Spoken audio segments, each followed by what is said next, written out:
नमस्कार फरीदाबाद, मैं सौरभ भारद्वाज और आज हमारे साथ हैं राम कथा करने वाले विधायक नीरज शर्मा। बात करेंगे उनसे।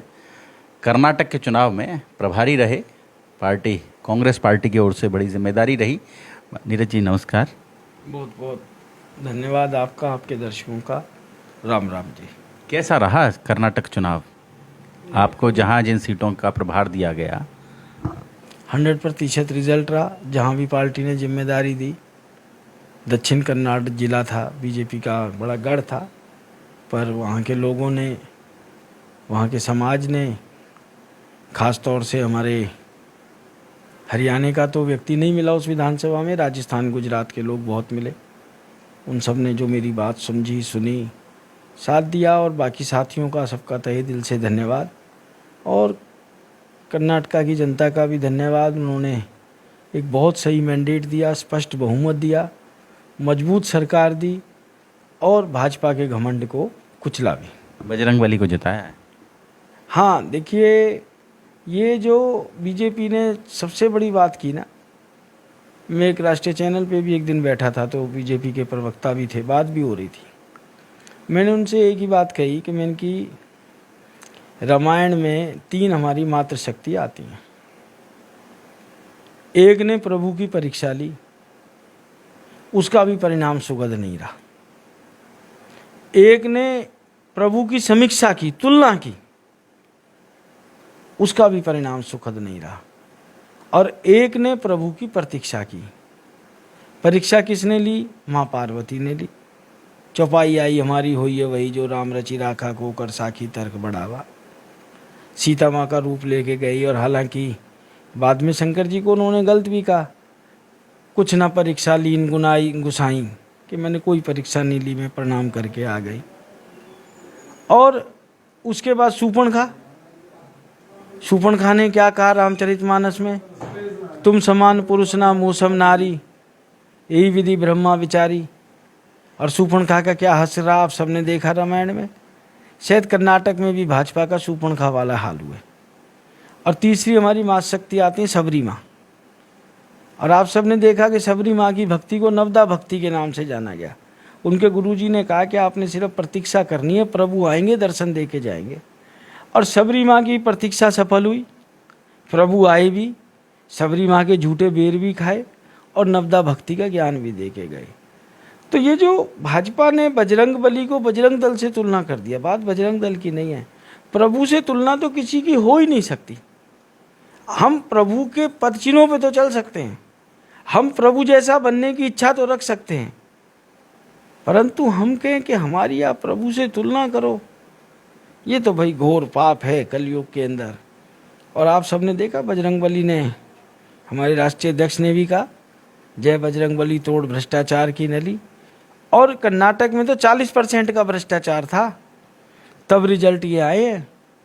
हरियाणा में तो भाजपा सरकार में 100% भ्रष्टाचार है।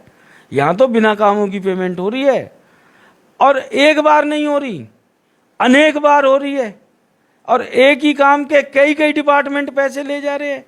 अगर जो हमारे फरीदाबाद की फॉरेंसिक जांच हो जाए, PWD, development panchayat, dictionary grant, ADC, Hooda, नगर निगम, एफएमडीए, सारे महकमों के मिलके कागज चेक हो जाएं और लेंस लगा के जांच हो, तो आप पाएंगे कई सड़क, कई गली तो ऐसी मिलेंगी कि जो 4-4, 5-5 जगह से पेमेंटें खा चुकी हैं।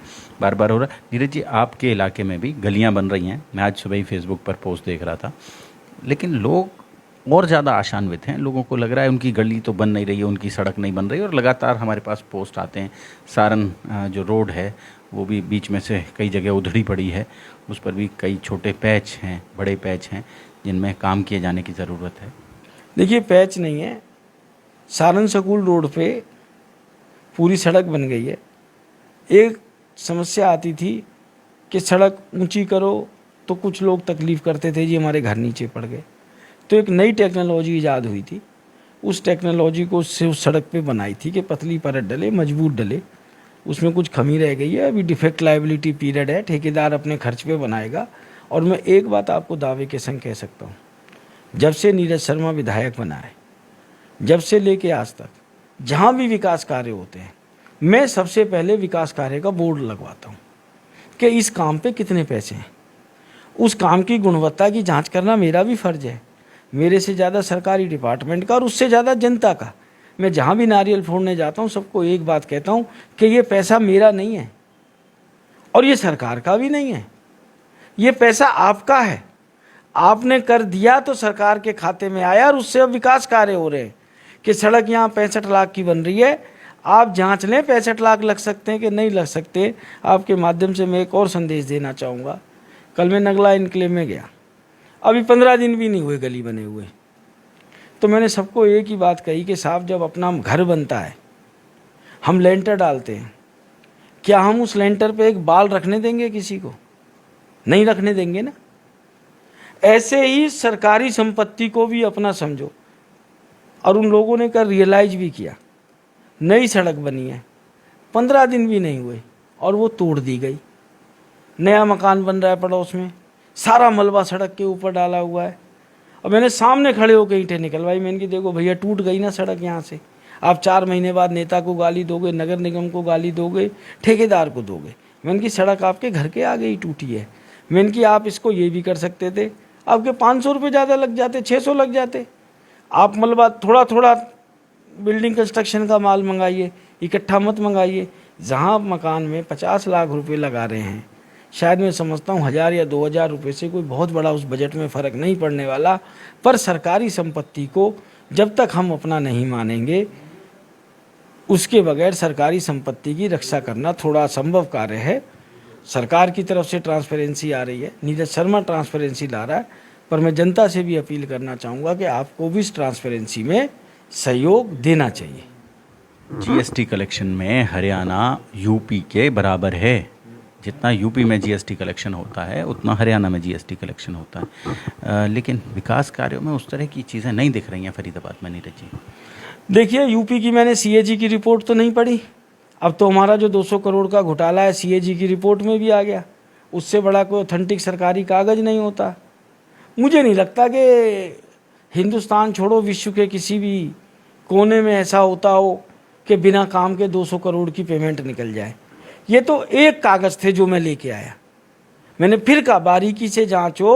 फरीदाबाद नगर निगम ने 5 साल के अंदर, या ये मैं कहूँ इस खट्टर सरकार के अंदर, तकरीबन भाजपा सरकार के अंदर 17-18 हज़ार करोड़ के बजट पेश करे हैं।